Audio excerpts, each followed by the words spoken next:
Muy buenas tardes a todos, bienvenidos a nuestra Facultad de Derecho, la Universidad Nacional de Lomas de Zamora. Hoy nos convoca un tema de derechos reales que lo hemos titulado Propiedad Horizontal y Propiedad Horizontal Especial a partir de la reforma del Código Civil.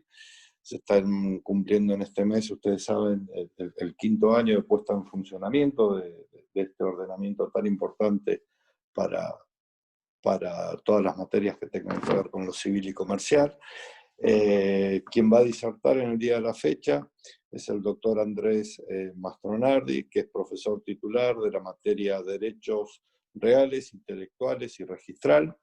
Le damos la bienvenida a Andrés, que además de tener el orgullo y el respeto académico personal, es un amigo. Y estoy viendo en el Zoom a otros profesores, también amigos, el caso del doctor Daniel Urcade, el doctor Juanjo Guardiola, que ya ha disertado, así que le damos la bienvenida a todos y le paso la palabra al doctor Mastronardi. Andrés, buenas tardes.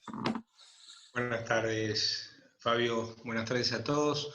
Bueno, un placer verlos y sí, primero ver a tantos amigos, a la doctora Lombardo, que la veo por ahí, a Carolina Rosas, que siempre está presente, a Juanjo, que se aburre solemnemente escuchando cosas de derechos reales, se va a aburrir un poco más, a Daniel Urcade, y bueno, a la doctora Caramés, a toda gente que nada, que tiene ganas de perder un ratito de tiempo, para que todos opinemos, a Mónica Polio también, que integra mi cátedra, a Alejandra Seve, bueno, muchas gracias por estar allí, para perder un poquito de tiempo escuchando esto. La verdad es que la temática que tratamos hoy en el tiempo que tenemos para tratarla, que son 40 o 45 minutos, es muy extensa, así que vamos a hacer un vuelo más o menos rasante, que resalte lo que creo son los aspectos más importantes de la reforma, en un derecho real que fue muy especial para la reforma, ¿no? Tal vez la propiedad horizontal sea el derecho real más atractivo, al menos para mí, en el sentido que venció muchos escollos. Venció el primer escollo, que es el del 2006-17 de Vélez, prohibirlo. Venció, una vez sancionada la 13.512, la cuestión de la autonomía de la propiedad horizontal, ¿sí? Y venció incluso, me parece un escollo más que atractivo en la práctica, que es que disputa codo a codo con el dominio la noción de propiedad, no hablo de la propiedad constitucional, obviamente, el artículo 17, ¿no? Sino la cuestión de la propiedad pura. A nadie que se le pregunte si se considera propietario de un lote, dice que no, y si se le pregunta si es propietario de un departamento, dice que no. Los dos se consideran propietarios, cuando, sin embargo, el dominio, sabemos que tiene un estatuto pleno de libertad casi absoluta, más allá de sus restricciones y límites, y por la contraria, la propiedad horizontal es un estatuto pleno de restricción, donde su naturaleza es la restricción. Entonces, me parece que se impuso por sí mismo, ¿sí? Venció esos escollos, se impuso por sí mismo, y es traído a este Código Civil y Comercial como la base de sustentación, no solo, obviamente, del propio derecho real autónomo, sino de 3 derechos reales nuevos, enumerados allí aparentemente en forma casi autónoma, como son la propiedad horizontal especial, el tiempo compartido, los cementerios privados, que cuando uno los ve en la numeración de 1887 parecieran que tienen contenido propio, que van a tener toda una posición, una doctrina propia. Ahora, a poco de avanzar y de penetrar en el estudio de ellos, uno descubre que se quedan enclenques, ¿sí? Vamos a ver un poquito más adelante si realmente es necesario, ¿no? Si fue prudente por 4, 5 o 6 artículos, digamos, que diferencian a la propiedad horizontal especial, específicamente al conjunto inmobiliario de la propiedad horizontal genérica, pero sí tenemos bastante para hablar del tiempo compartido y del cementerio privado, a ver si estamos realmente en especies de conjuntos inmobiliarios, esta propiedad horizontal especial a la que referimos. Cuestiones nuevas que si bien la doctrina y la jurisprudencia trae desde hace mucho tiempo, son incorporadas al Código Civil y Comercial. La cuestión de la personalidad consorcial. El artículo 148, inciso H, y el 2044 determinan fehacientemente la personalidad del consorcio, algo que la mayoría de la doctrina no discutía, era muy pacífica, ¿sí? Y que hoy, bueno, está regularizada, contemplada. Y por ahí lo más atractivo me parece que la problemática más atractiva de la personalidad del consorcio de propiedad horizontal es si es susceptible de quebrar, es decir, si eventualmente puede ser concursado, puede quebrar, y también si puede adquirir bienes. Parece que serían las dos notas trascendentes para tener en cuenta en este punto, ¿no? Para los que consideran que se trata de una persona jurídica de carácter privado y que no está excepcionada de ser concursada o quebrada, bueno, por supuesto entienden que sí, que puede quebrar.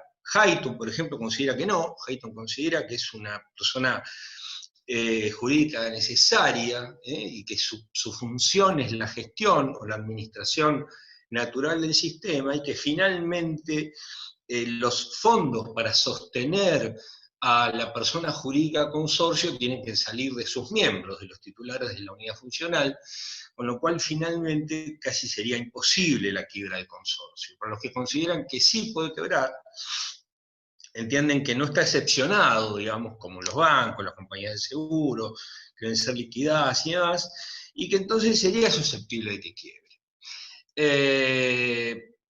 La cuestión, me parece, de la disputa acerca de si puede quebrar o no, encuentra un buen ejemplo, pero yo lo comentaba recién, en la posibilidad de que un consorcio de propietarios adquiera bienes.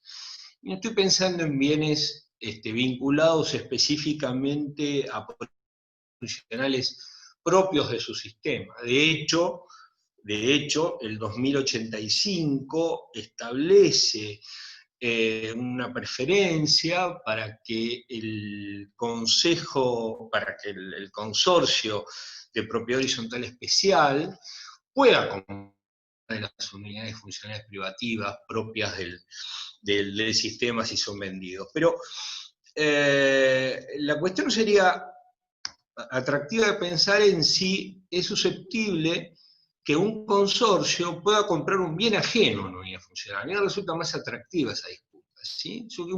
Que un conjunto inmobiliario pueda adquirir un predio para incorporarlo a título de agrandar sus canchas de fútbol, de tenis, que llaman amenities, por decirlo de alguna manera. Y si esa condición es posible, y si el estatuto lo prevé, que sería trascendente que el estatuto lo prevea, por supuesto, a mí me parece que entonces la quiebra del consorcio sería admisible. Porque si entendemos que es posible juntar dinero, que los consorcistas logran reunir patrimonio con la vocación de integrar nuevo patrimonio a ese consorcio, pareciera ser que está excediendo el consorcio a la mera cuestión de la gestión o la administración del sistema consorcial para penetrar en una situación jurídica que lo pondría en la alternativa de la quiebra. ¿Sí? Esto no está resuelto, digamos, esto es parte de una disputa doctrinaria y por supuesto también va a ser otra de las cuestiones que van a tener que resolver los jueces. ¿Sí? Pero me parece que la cuestión de la personalidad hay que mirarla por esos dos lados. Como dije, la posibilidad de adquirir nuevos bienes y también esta posibilidad de que sea concursado o quebrado. La reforma incorporó algunas cuestiones atractivas en materia de PH general, entre otras vinculadas a sus órganos, ¿sí? Especialmente respecto al órgano de gobierno, a la Asamblea, estableció, siempre ofreció conflictos, es muy difícil encontrar en Argentina una Asamblea consorcial que no esté nulificada por falta de quórum o por falta de mayoría. Realmente es muy difícil, porque es muy usual, sigue siendo muy usual, aún hoy los notarios se encuentran con que los desarrolladores de sistemas de PH en torre, de propiedad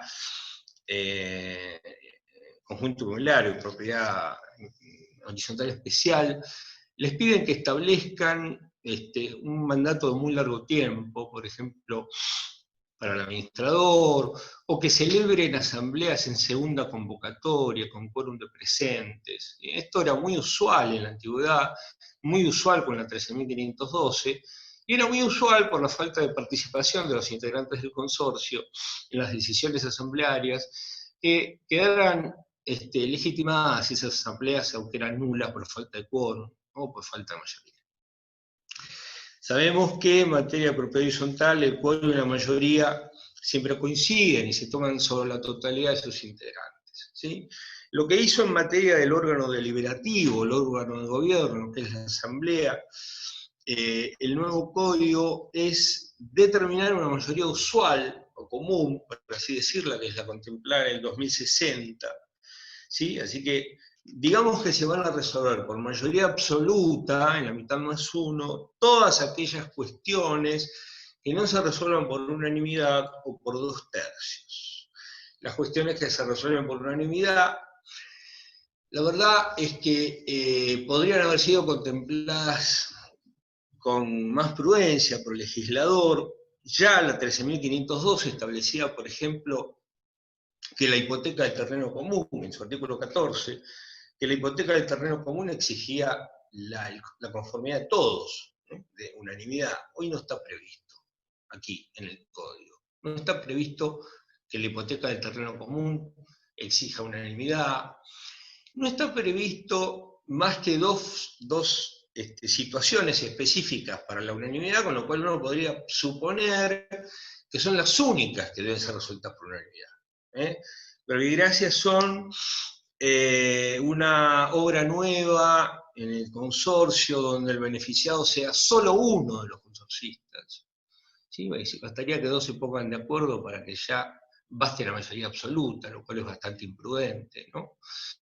O una modificación estructural de tal envergadura que exija unanimidad, por supuesto, por la modificación de la estructura del inmueble. Pero la noción de la modificación de partes comunes, transformándolas en privativas, privativas a comunes, cambios de destino, hipoteca de terreno común, modificación de porcentuales, todas estas cuestiones propias de la primer parte del reglamento de copropiedad, cuya regulación está en el artículo 2056, todas cláusulas que la doctrina siempre diferenció en cláusulas estatutarias o patrimoniales, que naturalmente son resueltas por unanimidad. Pues nada dice el Código de Derecho, y la verdad debería haberlo dicho. Hubiese sido mucho más cómodo que lo dijera. Por eso, ante esa ausencia, es prudente que el estatuto regule esas cuestiones. Porque si ustedes van al 2057, por ejemplo, van a encontrar que la modificación del reglamento de propiedad horizontal se realiza por 2/3. Pero sin embargo, en el artículo anterior, en el inciso O, dice que el reglamento debe establecer las mayorías por las que se va a modificar. Bueno, entonces, ¿en qué quedamos? Deberíamos haber quedado en que el reglamento debe establecer las mayorías por las que se va a modificar, específicamente las llamadas cláusulas estatutarias. Cambio de destino, modificación de partes comunes a privativas, privativas a comunes, porcentuales y demás. Y en todo caso quedarán para ser resueltas o modificadas por 2/3 las cláusulas reglamentarias, que es lo que la doctrina pacíficamente siempre estableció. ¿Por qué lo digo esto con bastante ahínco? Porque la verdad es que no se ve que en materia de propiedad horizontal, quienes administran, quienes generalmente se encargan de la vida consorcial, estén específicamente profesionalizados para eso. Entonces se siguen viendo asambleas en segunda convocatoria para cuestiones que exigen unanimidad o para cuestiones que exigen 2/3, que se celebran a media hora con la cantidad de presentes que haya. Y por supuesto, es impensable que una decisión de esa naturaleza pueda ser legitimada de esa forma. Se olviden que la asamblea es el modo, la forma en que expresa su voluntad con discernimiento, con intención y voluntad. si fuese una persona humana, este órgano. Entonces, me parece que hay que estar atentos a la redacción de los reglamentos de copropiedad y establecer claramente que las cláusulas estatutarias exigen unanimidad. Para cerrar el tema de las mayorías y no quedarme mucho allí y avanzar en lo que nos queda, como les dije, se ha establecido unanimidad para los dos puntales de los que hablé, 2/3 para la modificación del reglamento. Hay un instituto nuevo, que es el instituto de la autoconvocatoria, parece bastante sensato, ¿sí? Muchas veces se presentan conflictos en el consorcio que exige que los consorcistas se reúnan allí en el instante para resolver el problema que tienen. Entonces se ha determinado en 2059 que los consorcistas pueden autoconvocarse. Para que esa convocatoria sea válida necesitan 2/3 de la totalidad del consorcio y deben decidir el temario también por tercios. Una vez decidido el temario y los puntos del temario a tratar serán resueltos por la mayoría que cada punto exija de acuerdo al estatuto o de acuerdo al código. Así que lo único que se resuelve por 2/3 en la autoconvocatoria es la autoconvocatoria en sí misma.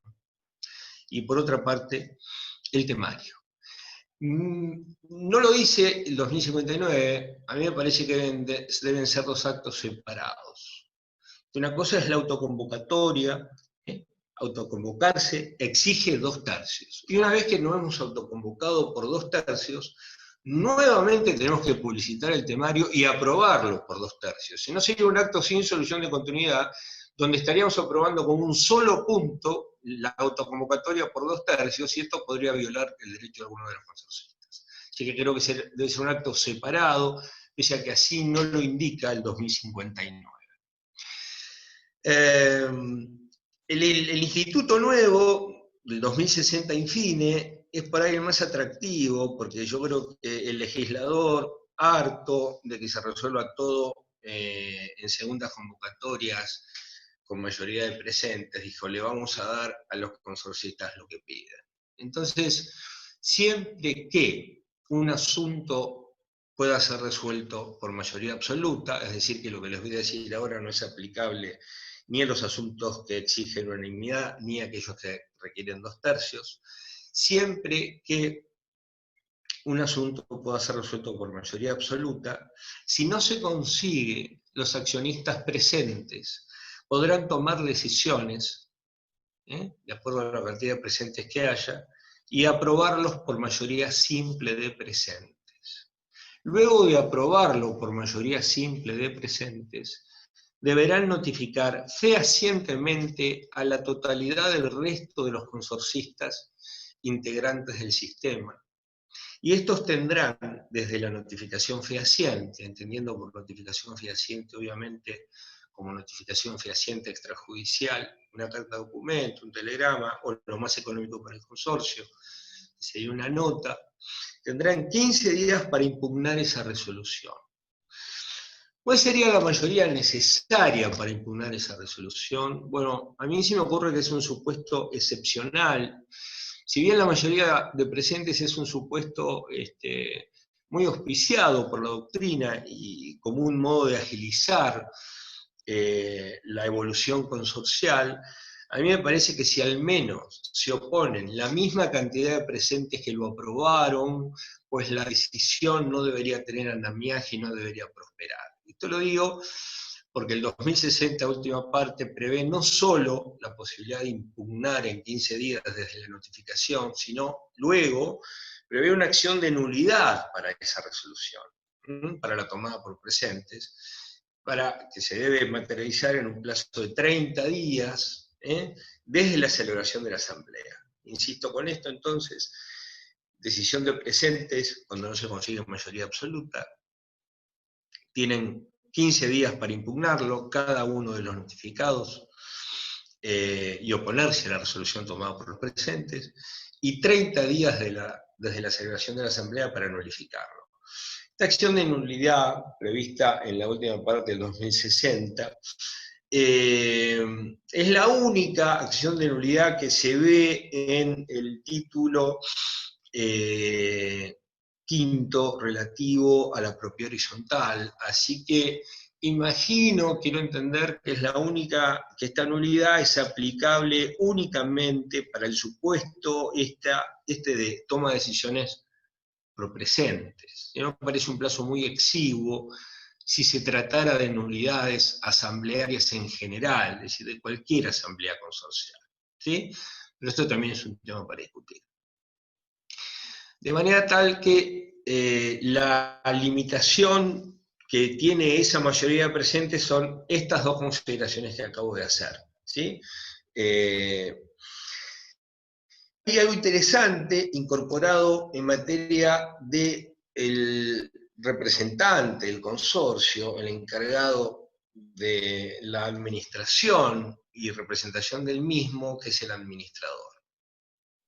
Otra cuestión en la que los estatutos hacían bastante agua, porque era muy usual que la desarrolladora, sigue siendo muy usual, estableciese administradores designados por la primera vez en el reglamento por unanimidad a muy largo plazo, a 10 años hasta la venta de la última unidad o demás. Lo que hacía que fuese muy común, que el administrador fiel a los intereses de la desarrolladora, primero obviamente la impronta de mantener el perfil comercializador de esa empresa desarrolladora, pero en el fondo lo que uno advertía, que ese administrador, entre comillas, fiel, lo que sucedía es que cuando al poco tiempo de vida del consorcio aparecía algún vicio reditorio propio de la estructura del sistema, que claramente configuraba un incumplimiento de contrato de compraventa por parte de la desarrolladora, por defecto material, por defecto de mano de obra, que debía ser reclamado naturalmente como un incumplimiento de contrato, pues pasaba, y el administrador lo bajaba como un gasto de expensa, ¿sí? De reparación de la cosa, qué sé yo, al año y medio, los 2 años, cuando el desperfecto se producía rápidamente. Entonces lo que pasaba con el administrador, que era un tipo fantástico, que le permitía a la desarrolladora ahorrar dinero poniendo materiales de menor calidad, o bajando el precio de la mano de obra, si total todo lo que faltase iba a ser cubierto como expensa luego por los consorcistas, porque su administrador, el designado por la desarrolladora, desde luego iba a bajarlo como una liquidación de un gasto de expensa. Lo que hace el 2066 es establecer un límite al mandato del administrador. Y establece que ese primer administrador no podrá ejercer su función sino hasta la primera asamblea. La primera asamblea debe celebrarse dentro, lo dice de esta manera, lo podría haber dicho mejor, de los 3 meses, pasados los 2 años de otorgado reglamento de copropiedad u ocupadas el 50% de las unidades. La verdad es que no se entiende por qué lo de ocupados podría haber sido vendidas, ¿sí? Porque no se entiende el porqué de ocupadas las unidades, pero lo cierto es que pareciera ser que pasados los 27 meses desde el otorgamiento del reglamento de propiedad horizontal, nos encontraríamos que el primer administrador cesaría en sus funciones y de acuerdo a cómo se comportó, podrá ser renombrado o deberá ser removido. Una cuestión interesante se produce en el 2065, vinculado a cómo define el código al administrador, porque lo define como representante legal del consorcio en carácter de mandatario, ¿sí? Se los voy a leer porque hay algo para agregar ahí. El administrador es representante legal del consorcio con el carácter de mandatario, puede ser un propietario, un tercero, persona humana o jurídica.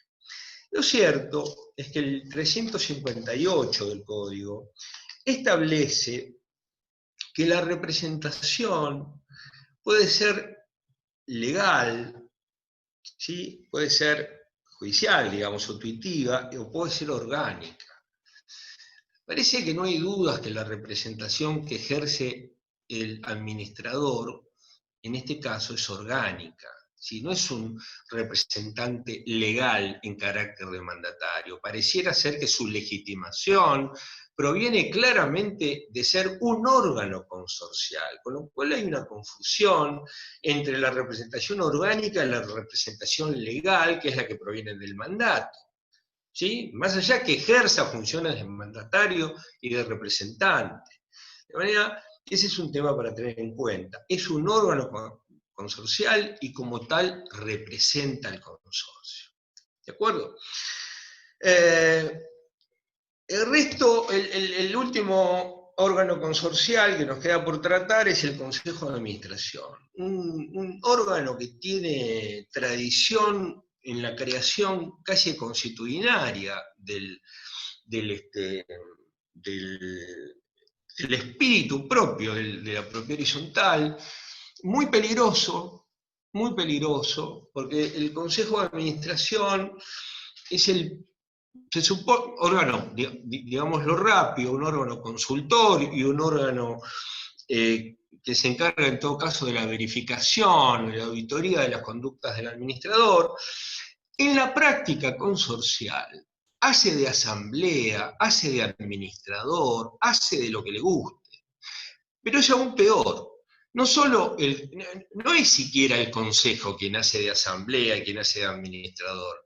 Quien lo hace es el que tiene más poder dentro de ese consejo, que para los que han trabajado en propiedad horizontal suele ser el que no tiene nada que hacer en el edificio, el que no le dan bolilla en su casa, el que lo echan de su casa, y el tipo va a molestar al resto del consorcio. Perdón, pero quien ha vivido en un sistema sabe de qué estoy hablando. ¿Sí? Entonces, como en el proyecto de reforma, en el 2064 se establecía la obligatoriedad del órgano, pero en el código se estableció que la Asamblea puede designar este órgano. Bueno, sería atractivo que en el reglamento de copropiedad se establezca claramente la estructura de funcionamiento del órgano, ¿sí? Cómo va a funcionar, que lleven un libro, que toman decisiones, y que los administradores no hagan caso, sé que esto no es fácil, no hagan caso a las decisiones autónomas de los integrantes del Consejo porque sí, y que se entienda claramente que sus decisiones no son vinculantes, salvo en situaciones muy específicas, como las prevé el 2064, que sí le otorga una función, con lo cual es paradójico, ¿no? Porque le otorga contemporáneamente a que sostiene que el Consejo de Administración puede no existir, porque lo puede nombrar la Asamblea, no es un órgano obligatorio, establece, por ejemplo, que es quien debe ejercer la administración en la hipótesis de renuncia, remoción, muerte del administrador, por 30 días convocar a una nueva asamblea y nombrar un nuevo administrador. ¿Sí? Con lo cual tiene una función delicada. Entonces, la cuestión es, si no existe el consejo, que el estatuto establezca qué criterio se va a seguir. Bueno, pareciera que se va a seguir la asamblea, se va a reunir la asamblea, va a designar un administrador. Pero bueno, esto no está establecido. Otra cuestión delicada también, y muy delicada, sobre todo en materia de conjuntos inmobiliarios, es que el Consejo de Administración tiene a su cargo, en uno de los incisos del 2064, la autorización del uso de fondo de reserva por parte del administrador. Es muy usual, si bien siempre se considera que los administradores son personajes particulares cuya vocación es embromar al consorcio, también hay muchos administradores que no se merecen los consorcios que administran. Eso también se ve en la práctica. Es increíble, yo en conjuntos inmobiliarios trabajo hace mucho tiempo, y como como las personas, como los seres humanos, las urbanizaciones van formando su propia personalidad, así se forman conjuntos inmobiliarios fantásticos y otros que no lo son, y que le hacen la vida imposible a todo el mundo, porque tengo nombres para dar, no lo puedo hacer. Entonces, es muy usual que incluso el buen administrador utilice el fondo de reserva, ¿sí? Para compensar la expensa. sobre todo en un conjunto inmobiliario, donde declinan los gastos en el invierno, pero aumentan en el verano por el corte de pasto, por las actividades al aire libre. ¿Sí? Entonces, ¿qué hace el administrador? Tomaba los fondos del fondo de reserva, compensaba la expensa y en el invierno nuevamente recuperaba el fondo de reserva y mantenía incólume el fondo de reserva. ¿Sí? Bueno, hoy esto no podría hacerse. Hoy se necesita la autorización del Consejo y cualquier disposición que haga el administrador en ese sentido, sin la autorización, sería nula y lo haría incurrir en responsabilidad. La forma de control del administrador, respecto a lo que nada se establece en el código, y que me parece un criterio tan sano y tan fácil de llevar adelante en cualquier sistema,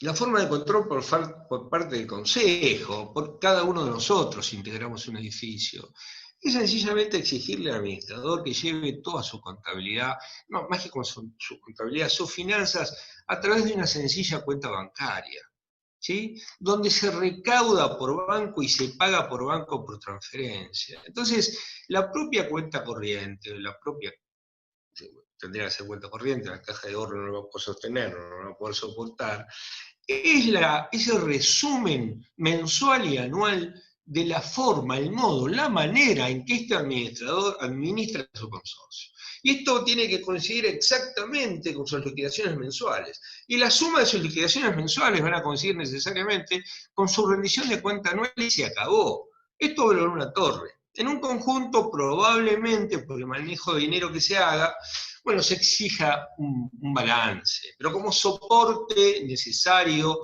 desde lo financiero, desde lo económico. Pero el administrador sigue siendo un sujeto que rinde cuentas por su actividad, y no más que esto. De manera que me parece que estas consideraciones son importantes al momento de, si les tocase, trabajar en la redacción o en la modificación de los reglamentos, tener en cuenta para sumar a las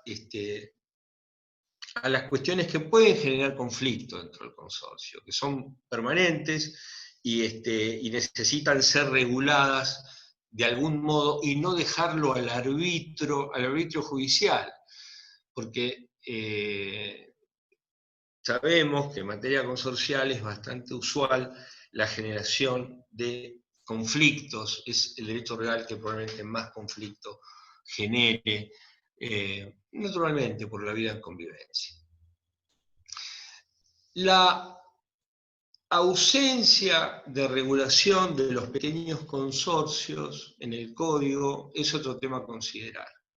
¿Sí? El Código Civil reguló los grandes consorcios, los subconsorcios, siguiendo tal vez el modelo Nordelta, que tuvo como criterio la posibilidad de un consorcio madre, y entonces otros subconsorcios, digamos, menores que reportan al consorcio madre, una idea que parece sencilla en el código porque hay que instrumentarla para que funcione el estatuto, pero no se regularon los pequeños consorcios. Esa regulación de los pequeños consorcios hubiese sido indispensable, porque hay una multiplicidad de situaciones en la práctica, en la vida de relación, que requerirían la posibilidad de adecuarse a un sistema horizontal sin todo el andamiaje estructural y costoso que exige los institutos de los que estamos hablando. ¿Sí? Un pequeño consorcio donde tal vez lo administre alguno de los que lo integran.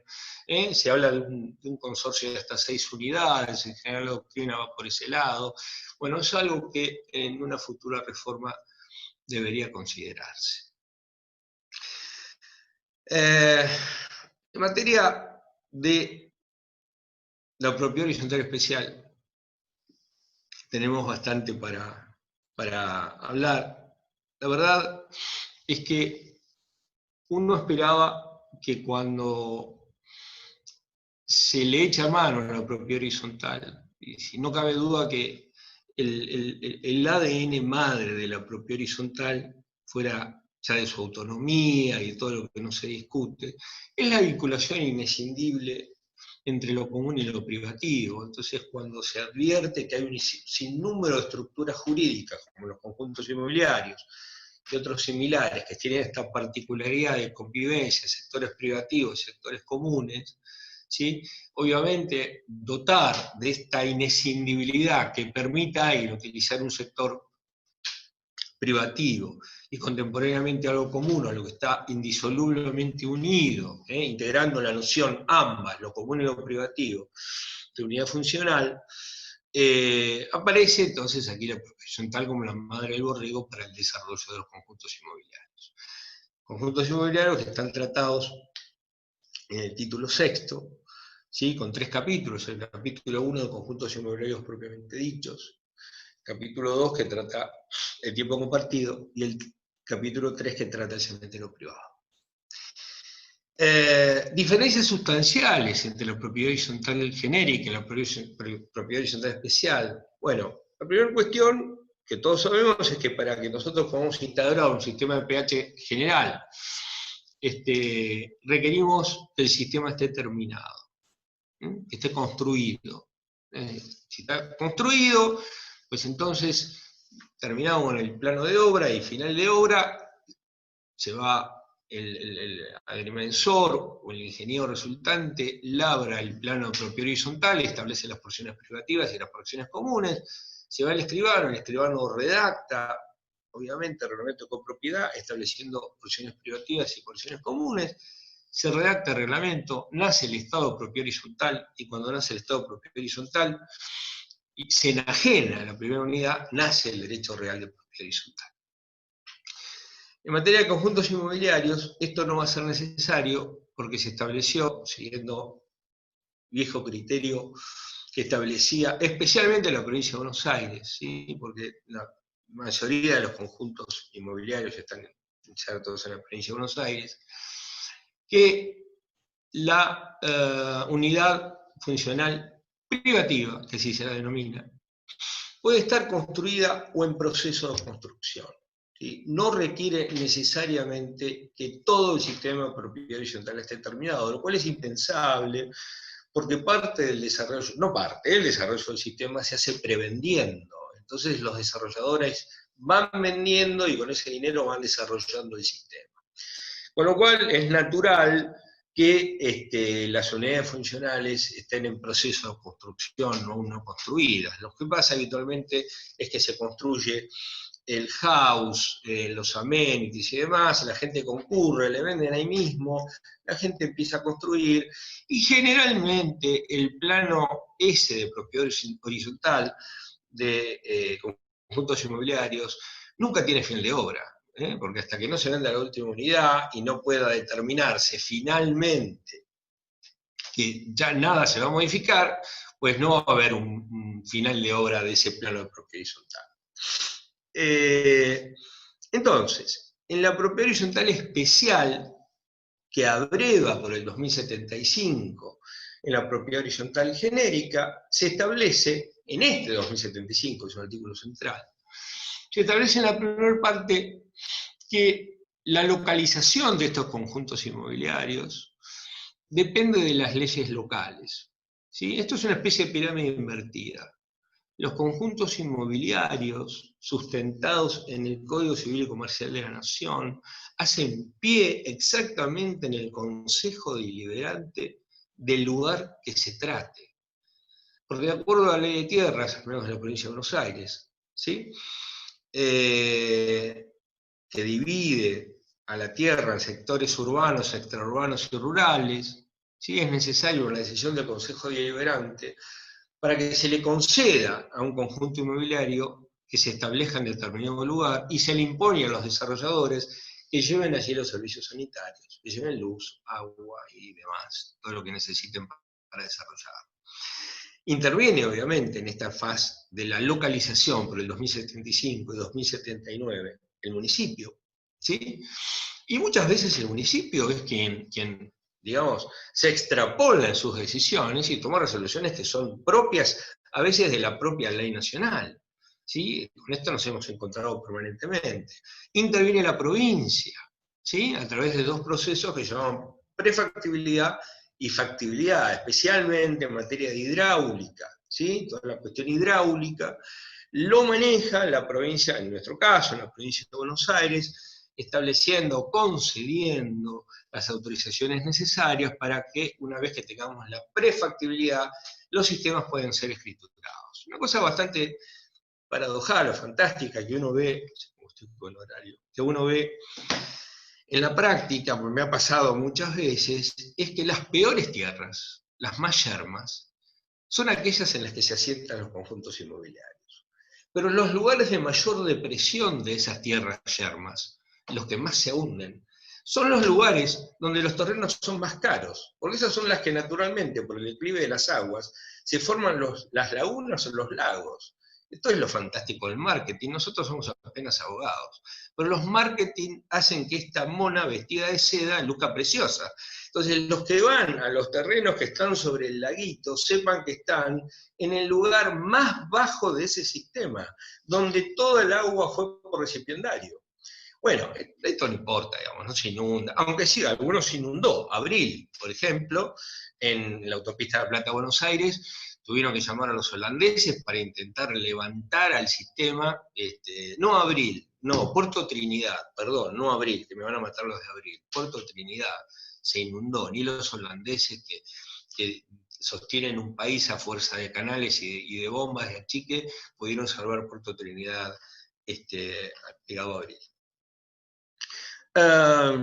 Entonces, en el sistema de propiedad horizontal especial, el terreno no es común, como pasa en la propiedad horizontal genérica. Se habla de una unidad funcional privativa, ¿y qué es común? El acceso, los cerramientos, las calles para circular, los ámbitos de recreamiento, esparcimiento, los amenities, las canchas de fútbol y demás. Digo para mí que es muy importante que en la redacción de esos reglamentos de propiedad horizontal se establezca, de propiedad horizontal especial, muy claramente restricciones a los derechos de los adquirentes. Y les digo por qué. Porque el lego, el que adquiere en un conjunto inmobiliario, desconoce la diferencia entre el dominio vertical, entre el lote, y el dominio horizontal, la unidad funcional. Para el tipo que se fue a un lugar muy caro y pagó $500.000 una casa, el tipo cree que está en un lugar donde puede hacer lo que quiere. Y el tipo tiene que saber que está en un lugar donde no puede hacer lo que quiere, que está tan restringido como una unidad funcional propia o típica de 30 metros cuadrados en el lugar más barato de Buenos Aires. Entonces esto lo tiene que establecer el reglamento, porque es muy usual que cuando uno trabaja en esto, el titular de la unidad funcional del conjunto inmobiliario crea que está en su casa, hace y deshace a piacere, y la verdad es que es muy difícil controlarlo en el ámbito del conjunto. Por eso el 2080 establece restricciones y limitaciones al uso, sin que esto viole el derecho de propiedad, pero sí que lo restringe enormemente, al uso del derecho del titular de la unidad funcional.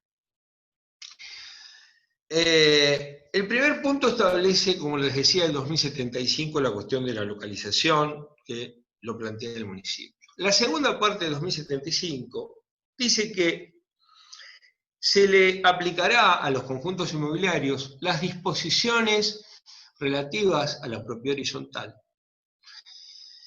en lo que resulte aplicables a ese título. Acuérdense que estamos hablando del título 6, que regula conjuntos inmobiliarios, tiempo compartido y cementerios privados. Entonces, lo que primero nos hace pensar en esto es decir, bueno, entonces, los conjuntos inmobiliarios propiamente dichos, ¿sí? Country, barrios cerrados, parques industriales. El tiempo compartido y los cementerios privados son propiedades horizontales especiales. Ok. Ahora, cuando vamos a tiempo compartido, al capítulo 2 de tiempo compartido, capítulo 3 de cementerios privados, descubrimos que las reglas que se le aplican al tiempo compartido y a los cementerios privados son las de los derechos reales en términos generales, no las de la propiedad horizontal.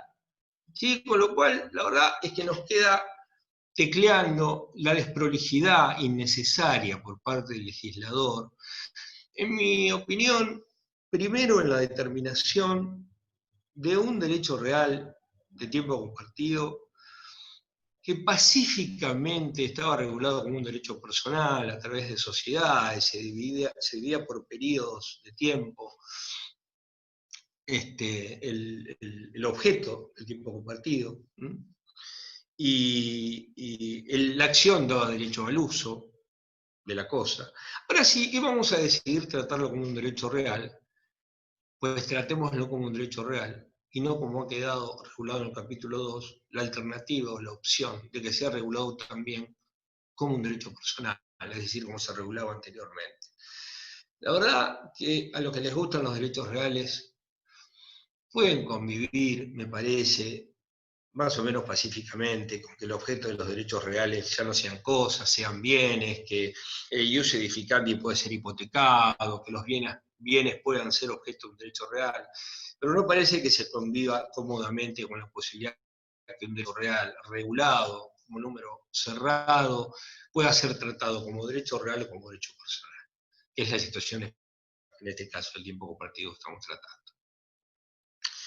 No quiero olvidarme de agregarles que otra de las cuestiones que modifica o agrega el código en materia de propiedad horizontal especial es el derecho de preferencia regulado en el 2085, para que el derecho de preferencia que se disputa ahí, si es un derecho de admisión, si es bolilla negra, una vieja disputa respecto a los countries y barrios cerrados, una cosa no dicha en voz baja.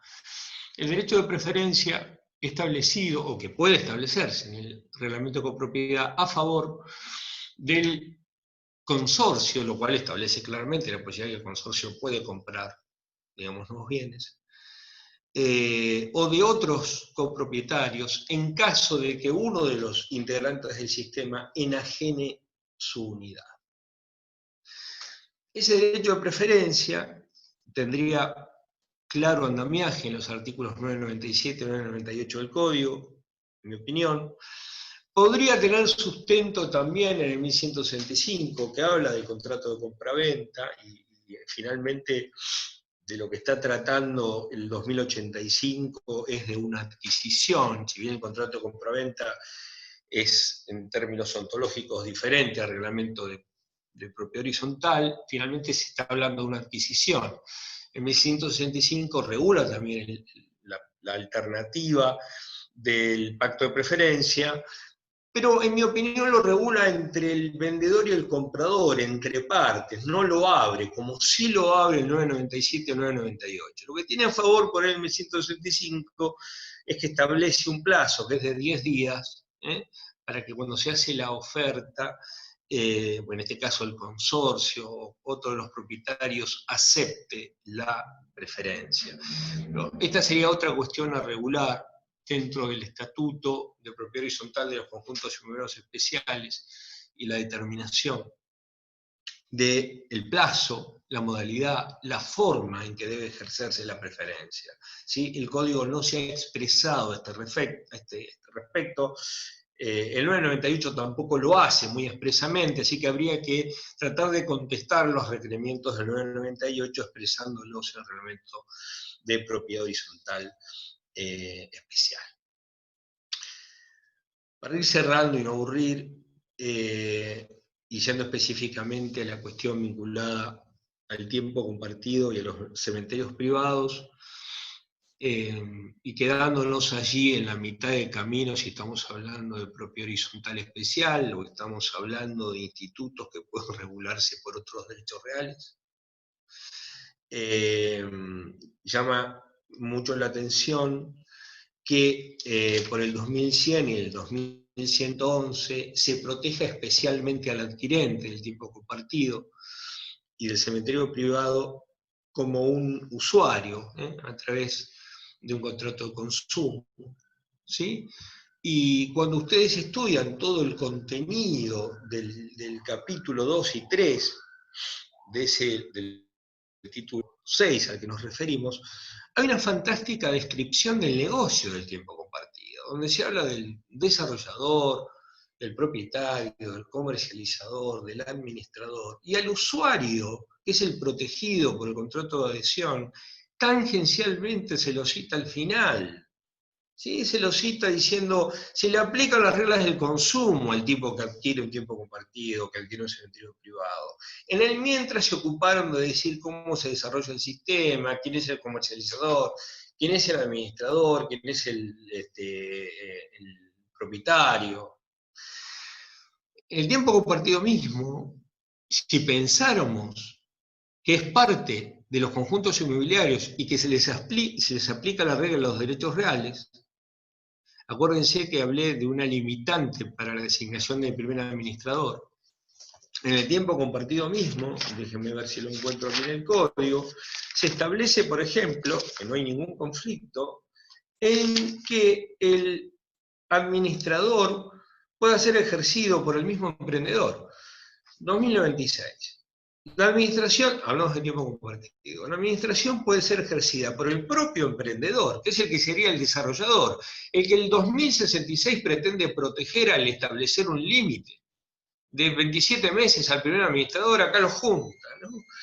La administración puede ser ejercida por el propio emprendedor o por un tercero asignado por él. En tal caso, ambos tienen responsabilidad solidaria frente a los usuarios del tiempo compartido, por la debida gestión y coordinación en el mantenimiento y uso de los bienes. Bueno, no parece razonable que si establecemos en el 2066 una limitación entre el desarrollista y el administrador para evitar la connivencia, acá le permitamos que sea el mismo. Con lo cual nos hace dudar realmente si estamos en presencia de un tiempo de un instituto, de una propiedad horizontal especial. Finalmente, la adecuación de la última parte del 2075, en la que se ha escrito, se escribe y se escribirá. Lo que dice el 2075, última parte, como ven, es un artículo central de lo que nos ocupa, es que los sistemas de tiempo compartido que se hubiesen desarrollado bajo formas mixtas o bajo formas de derechos personales, cuando digo mixtas son derechos reales y personales, o bajo la forma de derechos personales, deben adecuarse al sistema de propiedad horizontal. La verdad es que esta determinación a muchos nos choca por violentamente inconstitucional, es decir, en la práctica yo trabajaba en sistemas de tiempo compartido geodésicos donde se cumplió estrictamente la manda de la ley. ¿Cómo funcionan los sistemas geodésicos en la provincia de Buenos Aires? Bueno, cuando no era posible, justamente porque las unidades no estaban totalmente construidas, a aplicarles al sistema el principio de la propiedad horizontal, el sistema de propiedad horizontal, se desarrollaban formas análogas que permitieran llevar adelante estructuras similares. Aquí en el sur, las Naciones, la Martona, por citar para los que somos del sur, pero hay casi 350 sistemas similares, otros tantos de propiedad horizontal en la provincia de Buenos Aires, desarrollados bajo lo que se llama el sistema geodésico. ¿Qué hacen? Pues se atribuyen las unidades privativas como lotes a título de dominio en los adquirentes, y todo lo común, todo lo que sería común en el conjunto inmobiliario, entradas, accesos, cerramientos y demás, les conceden titularidad a una persona jurídica privada, que suele ser una asociación, que se estructura bajo los términos del artículo 3 de la Ley de Sociedades, y entonces allí tienen un sistema estructurado, un sistema geodésico estructurado, bajo la base de dominio, por una parte, y por otra parte, una SA, una asociación, que es la dueña de los espacios comunes. Cuando alguien compra en ese sistema, ¿qué compra? El lote y una acción, que están vinculadas inescindiblemente, no se pueden separar. Así consiguen la inescindibilidad propia de la redundancia. La verdad es que muchos de esos son científicamente constituidos, pero desde hace mucho tiempo. Entraron en crisis, esto hay que decirlo, en el 2015, porque muchos de ellos establecieron como jurisdicción para el cobro de los gastos de reparación mantenimiento y conservación de la cosa común, que no las podemos llamar expensas, porque no es PH, por un fallo plenario, que es Barrio Cerrado Pilares con Álvarez Vicente, ¿sí? Un plenario que fue necesario dictar porque había mucho conflicto respecto a la ejecutividad pactada en los contratos de compraventa y en el mismo estatuto de la asociación de esos gastos de reparación, mantenimiento y conservación, hasta que a alguien se le ocurrió decir, muchachos, la ejecutividad no puede pactarse, tiene que tener fuente legal. Así que no me vengas a cobrar por geodesia, si el sistema es geodésico, no me vengas a cobrar esto como si fuese una expensa, porque no es una expensa. ¿Sí? Así que nada, cobrámelo por un proceso ordinario. Como hubieron fallos, la jurisdicción en Capital Federal es comercial, como, bueno, uno de los jueces del plenario conocido por muchos de nosotros, es el Rafa Barreiro, que estableció ese plenario que el proceso ejecutivo no era aplicable o no podría consensuarse, con lo cual nos encontramos que ese plenario Barrio Cerrado Pilares le hizo un daño importante a los sistemas geodésicos para que puedan cobrar los gastos de reparación y mantenimiento de la cosa común, porque imagínense que hay que cobrarlos por vía ordinaria, e intentar cobrarlos por vía ordinaria implica que la contraparte los desconozca, cuestione la facturación, diga, bueno, todo lo que cuestionamos cuando contestamos una demanda, niego y desconozco. Entonces eso y la propia adecuación, la verdad que ponen, no digo en peligro de muerte, pero si yo tengo que comprar un sistema geodésico hoy y tengo dinero para comprar un sistema en pH, ni loco, ni borracho, compro un sistema geodésico, sujeto a adecuación y con el plenario. Le sumamos, al menos para 40 de ellos, que tienen jurisdicción, que han fijado la jurisdicción en Capital Federal, una resolución, la resolución 25 de la Inspección General de Justicia, que estableció un plazo ahora para la adecuación, porque la adecuación no tenía plazo, para gran parte de la doctrina la adecuación es inmediata, para otra requiere plazo, para otra requiere de plazo y de una ley que diga cómo debe proceder esa adecuación, el caso de Cosari, que proclama esa posibilidad, que si fuésemos por la adecuación, digamos, me parece que se requiere un procedimiento de adecuación. Yo tengo a mano acá esa resolución y quiero citar solamente 4 renglones, porque dejan anonadado, ¿no? La forma, dijo Juanjo cuando expuso él la semana pasada, no tengo ningún problema con Nielsen, pero cuando uno lee esto, ¿no? Un poco antes resuelve, dice la resolución, que en definitiva, si bien lo ideal hubiese sido que el Código Civil y Comercial de la Nación hubiera establecido un plazo para proceder a la adecuación al régimen de propiedad horizontal especial previsto por los conjuntos inmobiliarios, el cual, como proyección razonable, puede insumir algunos meses de tramitación, entre la declaración de disolución de la sociedad, la redacción y la aprobación del reglamento de copropiedad y la inscripción de este en el registro inmobiliario correspondiente. Algunos meses. Yo creo que puede llevar otra vida mía esto. ¿Se olvida del catastro geométrico parcelario, Nielsen? A ver, si vamos a adecuar, y ya termino.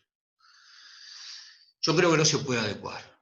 Me parece que no hay que adecuar, me parece que la situación de la adecuación es violar claramente derechos adquiridos por sujetos que razonablemente han cumplido con la ley cuando compraron un sistema geodésico y que pacíficamente viven allí. A mí me suena una expropiación sin dinero, que pague nadie. La tenemos que bancar los que vivimos en el sistema geodésico, ¿sí?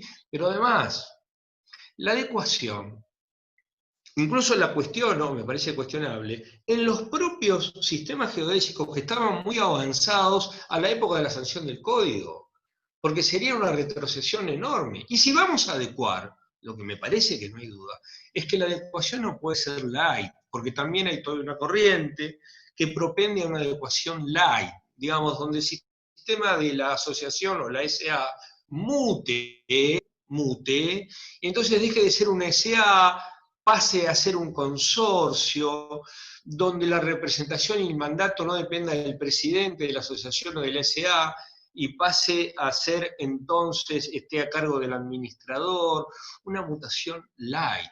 Si vamos a hacer una adecuación, claramente, al menos para los que nos interesan los derechos reales, y entendemos que hay dos registros en este país, el catastro geométrico parcelario, ¿sí? Y el registro de la propiedad inmueble. ¿Ves? Lo dijo hace bastante tiempo, en la nota del 3203. Muchachos, yo no voy a establecer un sistema registral inmobiliario, lo hizo recién la reforma del 68. No lo voy a hacer en 1869, porque tengo tal conflicto con la regulación catastral del país, que cómo podría tener un registro catastral, cómo podría tener un registral. Entonces el registro jurídico está atado al catastral, invariablemente. Yo no puedo decir de un momento para otro, por una declaración de voluntad, que naturalmente el lote va a ser una unidad funcional, porque lo decidí, porque nos pusimos de acuerdo voluntariamente. No, hay que revertir el plano del loteo a un plano único y limpio y establecer luego un plano de propiedad horizontal especial y arrancar con un conjunto inmobiliario. Si vamos a adecuar, la adecuación es esa. Para mí no puede haber adecuación. Pero además no puede haber adecuación porque desde la práctica es impensable la adecuación. Los gastos, los conflictos jurídicos que producen, sin dejar de olvidar, que muchos de ustedes sabrán,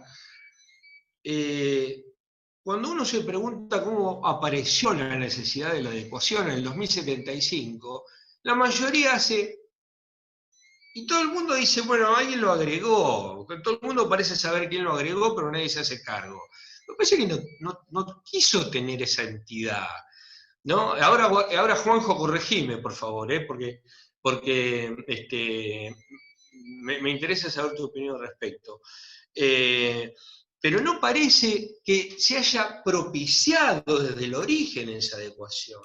Entonces, me parece que la adecuación es naturalmente inconstitucional, me parece que hay tres estadios diferentes, los conjuntos que están establecidos. Sí, te escucho, Juanjo, me interesa En tu las opinión. jornadas del año pasado, las 27, se discutió este tema y digamos que hay maneras de interpretar el 2075 y yo creo que Nissen la interpretó de la peor forma posible. Una cosa es adecuar y otra cosa es transformar. Adecuación, ¿cuál es el origen del 2075? Precisamente que se quería que determinadas normas fueran inmediatamente operativas para la propiedad horizontal especial. Y no se le ocurrió mejor forma que decir adecuación, cuando podría haberse establecido que tales normas de asambleas, régimen de administración, son directamente aplicables más allá del régimen jurídico que hubiera adoptado el conjunto inmobiliario. Pero no se hizo así, se hizo de la otra manera, o se interpretó de la otra manera, porque adecuar no es transformar, y se puede llegar perfectamente a decir que las normas que son operativas en forma inmediata son las reglamentarias de la propiedad horizontal género, no las que hacen a la estructura. Por algo es que se dejó la configuración de los conjuntos inmobiliarios, propiamente dicho, porque hasta en eso, para mí, no tiene nada que ver, mezclamos cualquier cosa, cementerio privado, tiempo compartido, con conjunto inmobiliario, hasta el punto que no es ni inmobiliario el tiempo compartido cuando puede recaer sobre un software, cuando puede recaer sobre una casa rodante. Pero olvidémonos de eso, la adecuación no apunta al cambio de la estructura del conjunto inmobiliario, máxime cuando, en el caso del sistema geodésico, prácticamente no se da esa mixtura entre derecho real y derecho personal, porque más allá de que está entrelazadas por servidumbres cruzadas, son precisamente servidumbres las que se dan entre dos personas, una figura asociativa y la otra cada uno de los titulares de las unidades funcionales por catastro. Mal llamadas unidades funcionales, dominios según catastro. Sí. Entonces, no es esta ni siquiera el destino de la transformación. Es pura y exclusivamente en aquellos sistemas en los que están organizados por sociedad anónima, pero no para el sistema geodésico. Es más, yo creo que al margen de la inconstitucionalidad que se da en la resolución 25 del 2020, por el hecho de que no tiene competencia alguna la IGJ para resolver nada de esto, al margen de eso, tampoco puede establecerlo para los sistemas que están organizados como derechos reales, porque el 2075 dice los mixtos, y acá no hay mixtura, aunque lo quieras entender, porque el CAFTA malinterpreta que la servidumbre real no es un derecho personal. Tal cual, tal cual. Sí, sí, absolutamente. En mi opinión, me parece que igual se están abriendo dos caminos. Me parece que por un lado está la doctrina que propende a la adecuación, que va por la adecuación light, digamos, esto es lo que yo estoy advirtiendo, digamos, se va para el lado de la adecuación light. Me parece que el código va a sufrir una modificación, una reforma. Me parece que de la misma manera, sí, todo lo esperamos, de la misma manera que se eliminó, si bien no tuvo demasiada aplicación, la 19.724, la prehorizontalidad, haberlo suplido por un régimen de caución no otorga ninguna seguridad jurídica. ¿Sí? Ya hay algún criterio que está pidiendo que los adquirentes de un sistema al que se le va a aplicar propio horizontal integren el mismo, sumándose, digamos, lo que sería el preconsorcio, el consorcio de hecho, comprando una cuota aparte de ese condominio, como dándole algún signo de seguridad jurídica a la adquisición, hasta tanto se incorpore el sistema reglamento de propiedad horizontal, al sistema de propiedad horizontal, la modificación esperada por los pequeños consorcios. Me parece que habría que esperar una modificación en este sentido y determinar claramente a dónde se va con la adecuación. Porque se va a avanzar con adecuaciones light, con adecuaciones livianas, que van a crear un status quo que va a ser un pandemonium y que va a ser cada vez más difícil de resolver.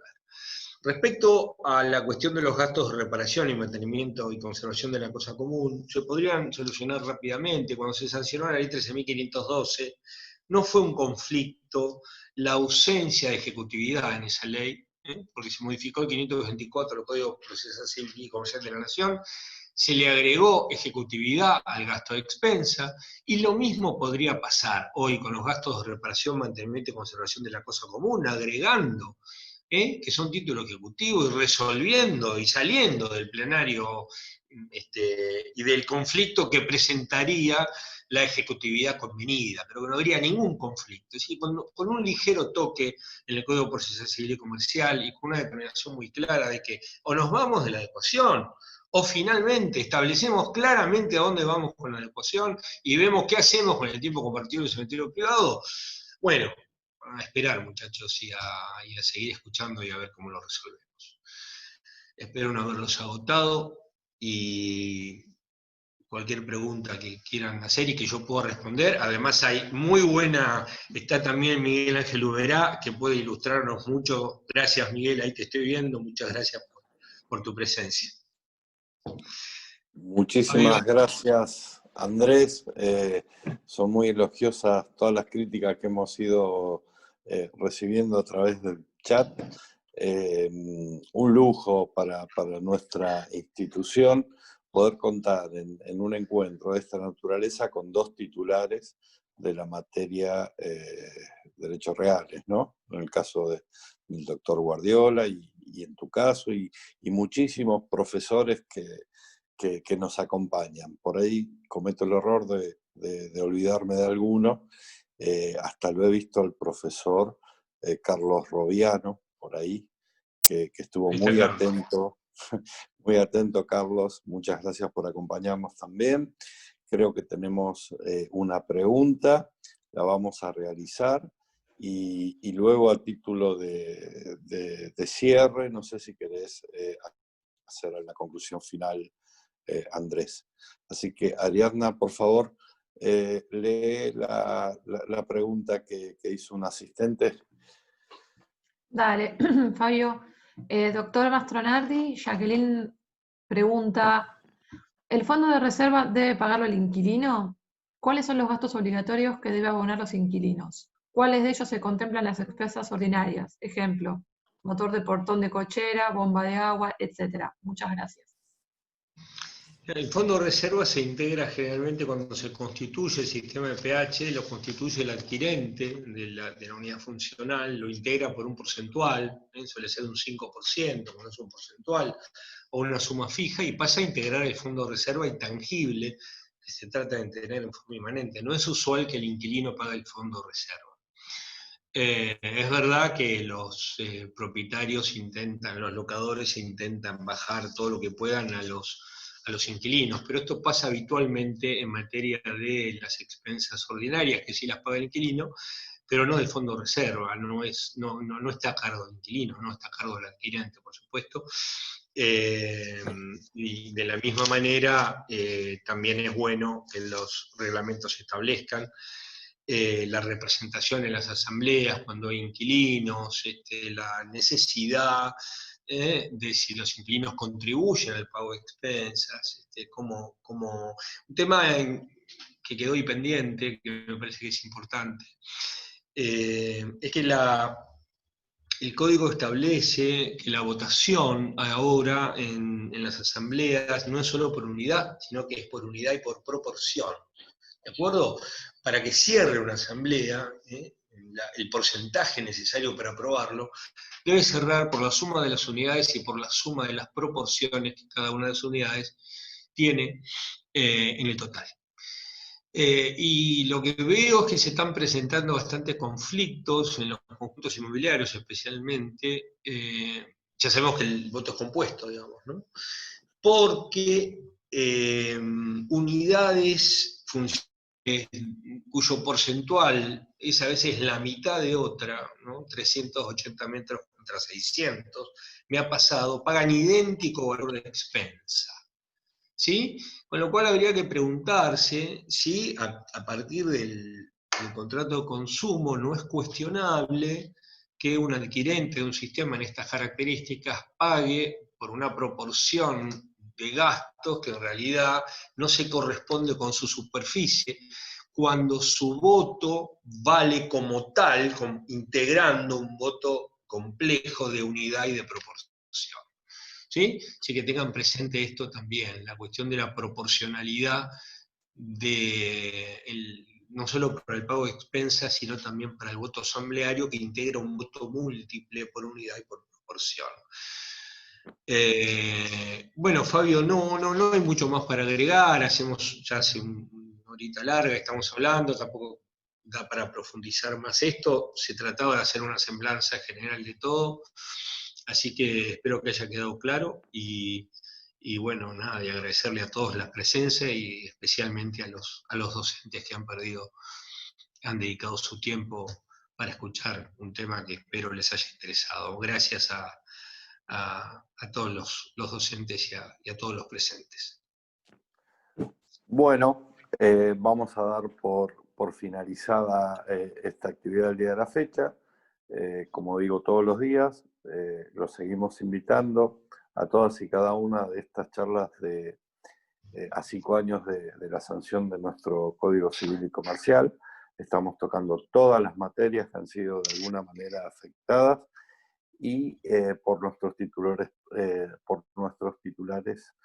de cada una de esas materias.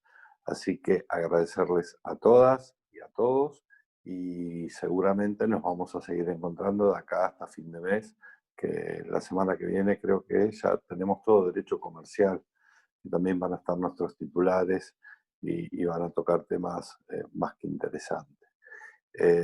Así que vamos a dar por finalizada, no sin antes agradecerte, Andrés, muchísimas gracias desde lo institucional y desde lo personal, una gran admiración por tu tarea como docente, así que damos finalizada esta conferencia. Gracias, muchos saludos para todos, muchas gracias. Adiós, buenas tardes, adiós.